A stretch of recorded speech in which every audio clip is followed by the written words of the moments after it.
Hey guys, I just wanted to make a quick review on this Articat TRV 500. This is 2006, so the first year that they had this generation of ATV.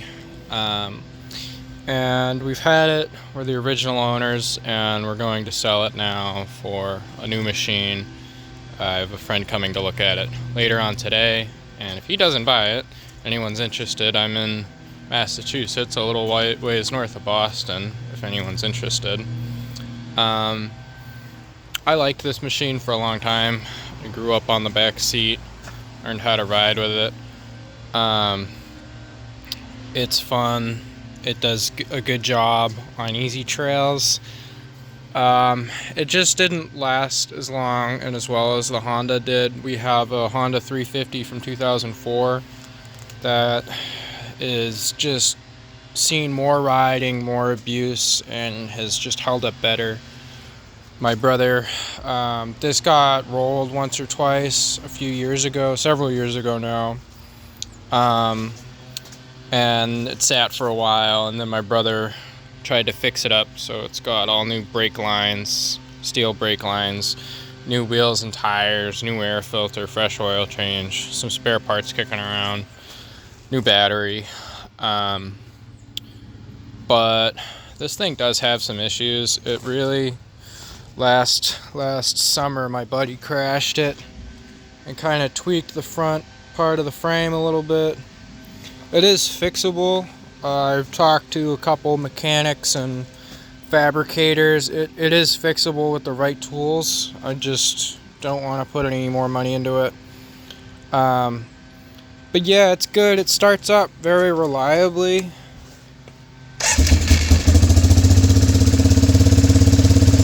And one thing I do like, the speedometer doubles as a tachometer, so you can switch it between miles per hour and RPMs.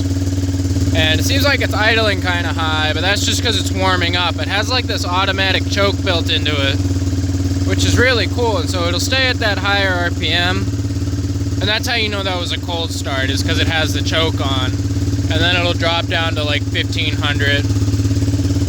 The idle adjustment's very easy. I really like the parking brake as well. A lot of other ATV manufacturers just do goofy shit with their parking brakes. I'm not a fan of it. This also has fresh pair of ODI lock-ons. It also comes with a winch that's currently disassembled and it needs a new cable, but it was working. It's just the cable is all fucked up. Yeah, it sounds good. It's got some Tusk, I think, mud commanders or whatever, mud terrains, mud force, 26-inch up from 25, with one season on them, so still like 99% life. 2-inch receiver in the back. Rear suspension's all good to go. Exhaust is together. Yeah, everything's good to go. There's a couple bad wheel bearings. We have a wheel bearing replacement kit. The seats are in good shape. Honestly, that's probably the nicest quality part on this machine. The Articats were never high quality machines, but these seats are just, it's nice. It's real leather. It's held up very well. There's one tiny little tear there that can probably still be repaired pretty easily by someone with the skills and knowledge. The lid to this box is missing, which kind of stinks, but easy to replace. Air filter access is pretty straightforward. 4-wheel drive, again, is not working, unfortunately.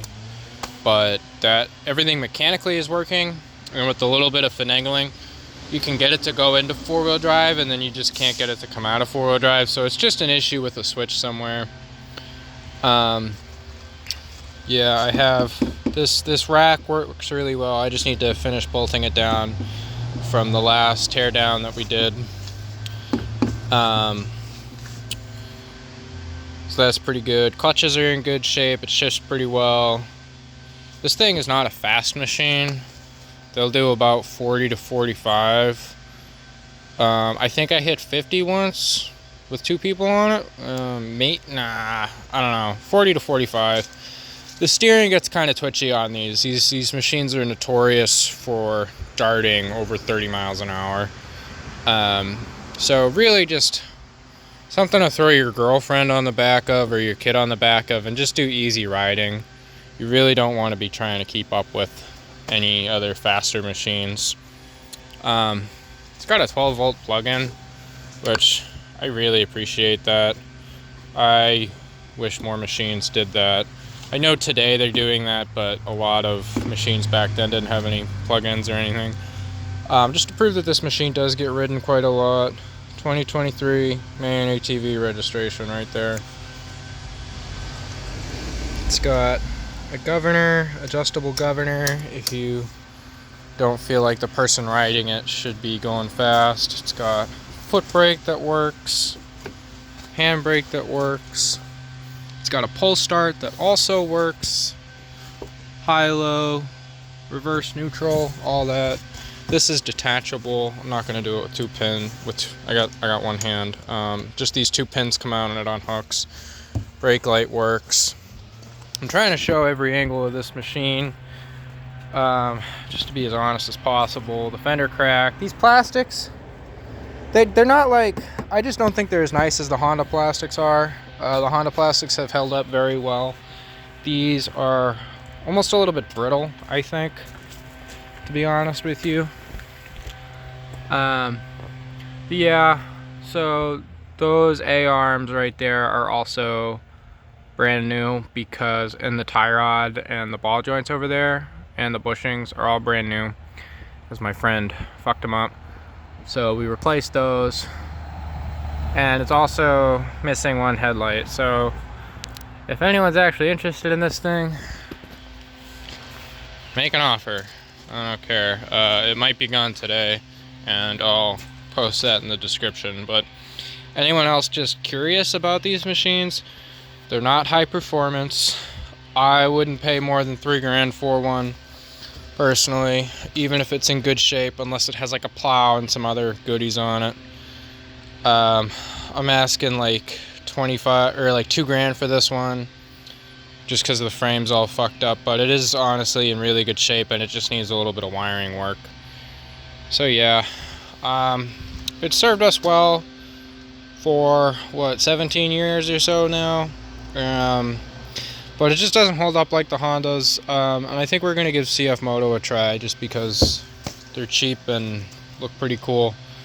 So yeah, if anybody has any more questions about these, about working on them, about servicing them, about buying them, about why they are not the most popular machines and why you shouldn't pay that much for them, just ask me. I'm pretty knowledgeable about these. My brother is pretty knowledgeable about these, so yeah, we can give you a hand with anything you need. Yeah, thank you.